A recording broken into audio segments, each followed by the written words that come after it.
So it's unclear if he's going to go. Not practicing for 2 straight days. Watson has been a game changer in the second half of the season. Jason, if you take him out of the offense, they don't have a big play guy. Very limited, yeah. I don't know what – I mean, Romeo Doubs, I think, is one of the league leaders in drop passes this season. This is why I took the Vikings this weekend. I think the Vikings have the ability to score kind of cheap and easy points over the top. I just don't – Green Bay, for the first time in Aaron Rodgers' career, has a way to win. It's got to be low scoring.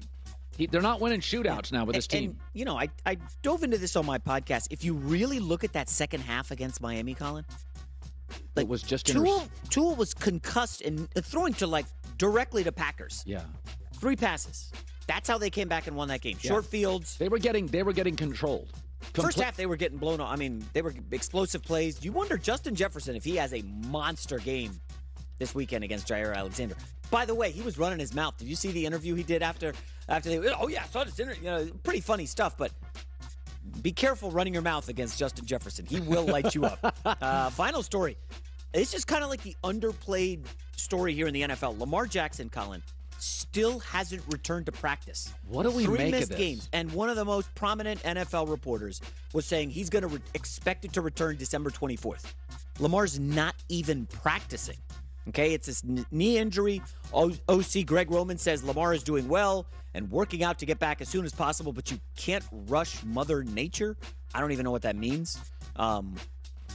Colin, we're a couple weeks away from the playoffs and potentially seeing Tyler Huntley at starting quarterback for the Ravens. Well, what's interesting is I don't follow Baltimore media that closely. Yeah, are they reporting anything on this? They got nothing. This is a tight organization right from the top. They're not a lot of leaks. It's always had a New England feel, like nothing gets out. It's very much covert. That's a well-run business. Yeah. You don't get a lot of nonsense out there on the street. I don't want to play, weirdo, superstitious guy, but Lamar Jackson was looking for a contract from Baltimore, a big one. Didn't get it. Now he's hurt with a knee injury. I don't know. You don't mess with knee injuries. We saw Kyler go down.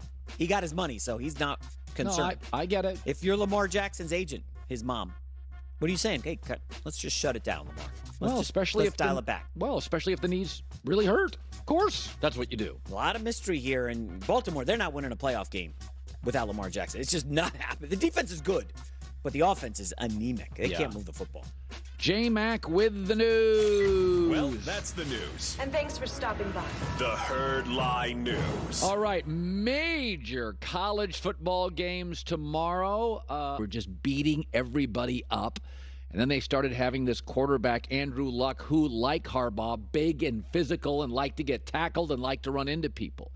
And a lot of times when I watch football, there's a big difference. I see this with defensive coaches a lot, that their teams are just calling plays. The Chargers and the Bills have great quarterbacks. What's their offensive identity? They're just calling plays. And, the Chargers with Justin Herbert and Mike Williams and Keenan Allen and Austin Eckler, you can score points that way. But the Chargers should average far more points. Buffalo, they can't get their offensive line right. It's been like 5 years. Their running game, they bail on it. I feel like Buffalo's just calling plays. Yet Minnesota with an offensive coach, or even McVay with now Baker Mayfield, or Lincoln Riley at USC, I see what they're trying to do. There's an identity or a style, Andy Reid and Mahomes. It's not always teams with great quarterbacks. Baker Mayfield's not great, but I can see what they're doing with him with Sean McVay. And that's the thing that I always think Harbaugh doesn't get credit for. He creates an identity. Stanford, Niners, Michigan, teams get very physical, very fast. Now, I do think it is harder to build speed as a northern climate team, a Michigan, a Penn State, a Notre Dame. It's colder weather. The fast teams, it seems like the LSUs and the USCs and the Oklahomas tend to be in warmer weather. Kids are outside more. Maybe that's it. I don't know what it is, but there just seems to be more speed in a lot of Southern college football I watch. I don't know.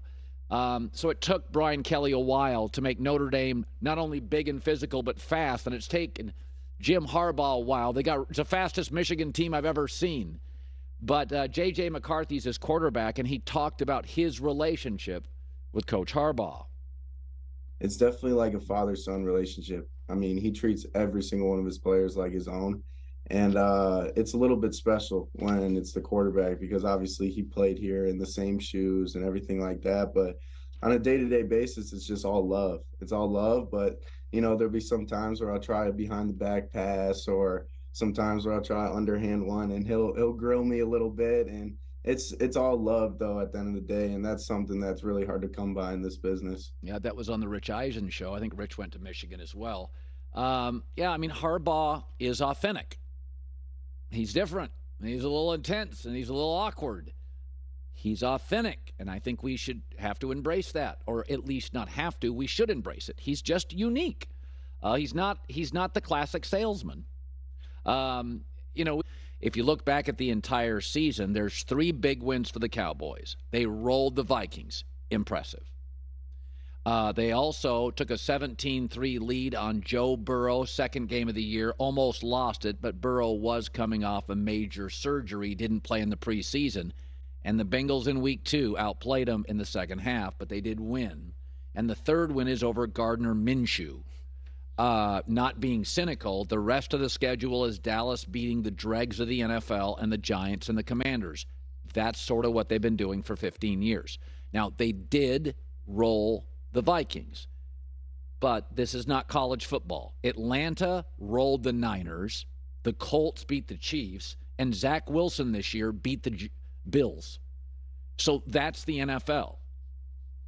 Last year, I think was it last year, the number 1 seeded Titans got rolled in New York against the Jets. So they beat Minnesota. It's Minnesota's worst game of the year. If the Cowboys win next week, they're going to go 13-4. And my guess is Philadelphia beats the Saints, and they'll be a wild card team. And I do think they'll win a playoff game. I didn't feel I learned a ton last night, but a win's a win.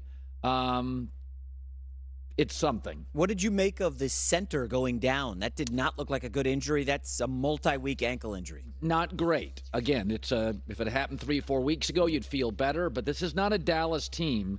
There's a reason they kicked the tires on OBJ. This is a Dallas team that's very dependent on Micah Parsons being great. DeMarcus Lawrence was good last night. Tony Pollard having a couple of big hits. CeeDee Lamb has got to be big. Dak has to throw about 34 to 35 times a game max. There is a way they win, but fairness, they just beat Philadelphia in a wildly emotional divisional game. Here was Mike McCarthy after.